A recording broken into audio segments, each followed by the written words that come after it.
ఈరోజు మనం చేసుకోబోయే నైవేద్యాలలో ఒకటి వినాయకుడికి ఇష్టమైన నైవేద్యము గూడాలు అంటారండి ఇక్కడ తెలంగాణలో. శనగ గుగ్గిళ్ళు అంటారు ఆంధ్రాలో.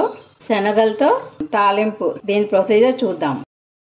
ఈ శనగలని ఒక నైట్ మొత్తం నానబెట్టుకోవాలండి. ఈరోజు పొద్దున్న ప్రసాదం చేసుకోవాలంటే నిన్న రాత్రి నానబెట్టుకోవాలి. సాయంత్రానికి చేసుకోవాలంటే పొద్దున్న నానబెట్టుకోవాలండి. కనీసం 8-10 గంటలు నానాలన్నమాట. దీన్ని ఉడకపెట్టుకుందాం.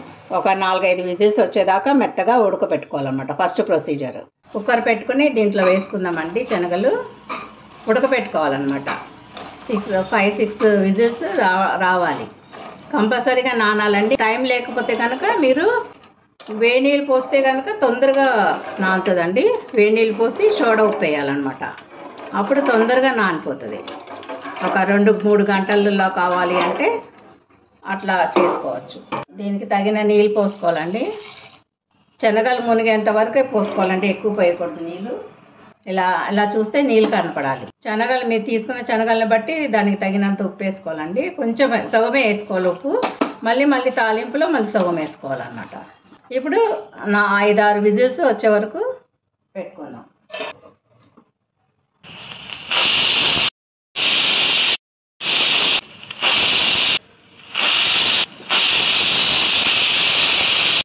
తాలింపుకి అన్నమాట ఆవాలు, మినపప్పు, పొట్టు మినపప్పు అయినా పర్లేదు, మామూలు మినపప్పు అయినా, గుండు మినపప్పు అయినా పర్లేదండి.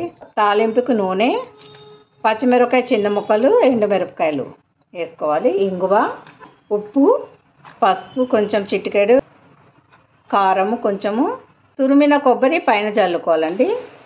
కావాల్సిన కరివేపాకు, కొత్తిమీర ఏమో పైన జల్లుకోవడానికి. వినాయకుడికి ఇష్టమైన ప్రసాదాలలో ఈ శనగ గూడాలు అంటారండి ఇక్కడ తెలంగాణలో. ఆంధ్రాలో ఏమో శనగ గుగ్గిళ్ళు అంటారు. కొబ్బరి ఉంటే ఆప్షనల్ అండి, వేసుకుంటే చాలా బాగుంటుంది. తురిమిన పచ్చి కొబ్బరి చూడండి ఇలాగా మంచిగా ఉడకాలన్నమాట. ఇలా గట్టిగా మెత్తగా అయిపోయినాయి చూడండి. ఇలా వడపోసుకునే దాంట్లో వడపోసుకోవాలండి. గూడాలకి సరిపోయే తాలింపు అన్నమాట. మన శనగలు ఎంత తీసుకుంటామో దాన్ని బట్టి చూసుకోవాలండి. మినపప్పు కొంచెం ఎక్కువ వేసుకోవాలండి. మంచి వాసన వస్తుంది అన్నమాట. సువాసన వస్తుంది.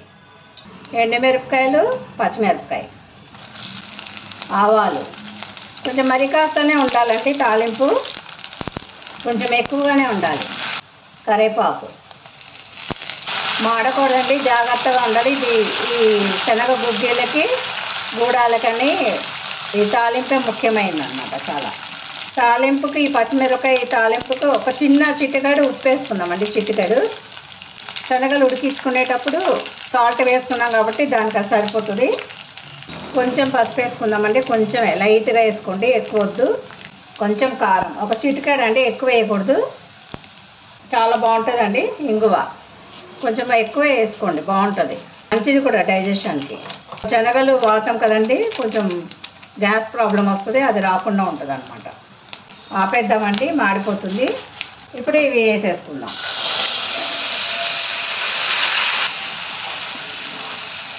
ఈ సమయంలోనే మీకు ఉప్పు చూసుకోవాలండి. ఉప్పు కానీ కారం కానీ కొంచెం 5 నిమిషాలు అలా తాలింపులో వేయాలండి. అప్పుడు ఆ ఫ్లేవర్స్ అన్నిటికీ పడతాయి బాగా. తాలింపు గింజలు సువాసన, ఇంగువ సువాసన, కరివేపాకు ఇవన్నీ వేసాం కదండి, చాలా బాగుంటుంది అన్నమాట. ఇది ఈవినింగ్ స్నాక్ కూడా తినొచ్చండి. కొంచెం ఉప్పు సరిపోలేదండి. పైన కొబ్బరి వేసుకుందామండి, చాలా బాగుంటుంది అన్నమాట కొబ్బరి వేసుకుంటే. కొత్తిమీర ఇది ఇష్టం అండి, వేసుకుంటే వేసుకోవచ్చు. అదనపు రుచి రావాలంటే ఇవి వేసుకుంటే బాగుంటుందండి. ఇంతేనండి, శనగ గుగ్గిళ్ళు అయిపోయింది. సర్వ్ చేద్దామండి. అంతేనండి, చూసారు కదా. ఇంతే, చాలా సింపుల్గా చేసుకోవచ్చు. మనం ఇంట్లో శనగ గుగ్గిళ్ళు అంటారు, దీన్ని శనగ గూడాలు అంటారు.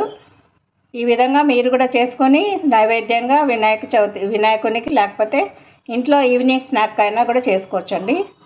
ఈ వీడియో కనుక మీకు నచ్చినట్టయితే లైక్, షేర్ అండ్ సబ్స్క్రైబ్ అండి. మరో వంటతో కలుద్దాము.